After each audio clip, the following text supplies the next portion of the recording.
বিসমিল্লাহির রহমানির রহিম।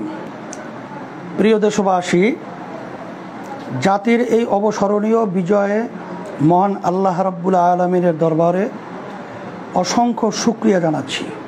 আলহামদুলিল্লাহ।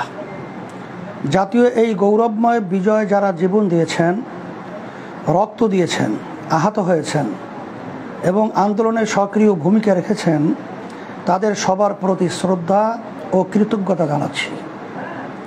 প্রিয় দেশবাসী, জালিমের বিরুদ্ধে ঐক্যবদ্ধতার সুফল আবারও প্রমাণ করেছি আমরা। ছাত্র, শিক্ষক, পেশাজীবী ও সর্বস্তরের মানুষ যেভাবে আন্দোলনে সামিল হয়েছেন তা বিশ্ব ইতিহাসে এক স্বর্ণালী ঐতিহ্য হয়ে থাকবে। প্রিয় দেশবাসী, জালিম দুর্নীতিগ্রস্ত এক নৃশংস স্বৈর শাসকের কবল থেকে আমরা মুক্তি পেয়েছি। আলহামদুলিল্লাহ। এখন সময় দেশ গড়ার, নতুন বাংলাদেশ নির্মাণের। এখন সকলে মিলে ঐক্যবদ্ধভাবে সাম্য, সামাজিক মর্যাদা ও সামাজিক ন্যায় বিচার ভিত্তিক সমৃদ্ধ রাষ্ট্র নির্মাণের সংগ্রামে সবাইকে স্বাগত জানাচ্ছি।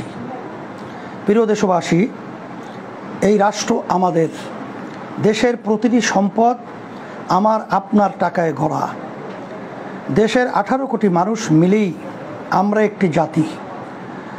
রাসূলুল্লাহ সাল্লাল্লাহু আলাইহি ওয়াসাল্লাম মক্কা বিজয়ের পরে যেভাবে সবাইকে নিয়ে উম্মাহ গড়ে তুলেছিলেন, আমরাও সেভাবে উম্মাহ গড়ে তুলব ইনশাআল্লাহ।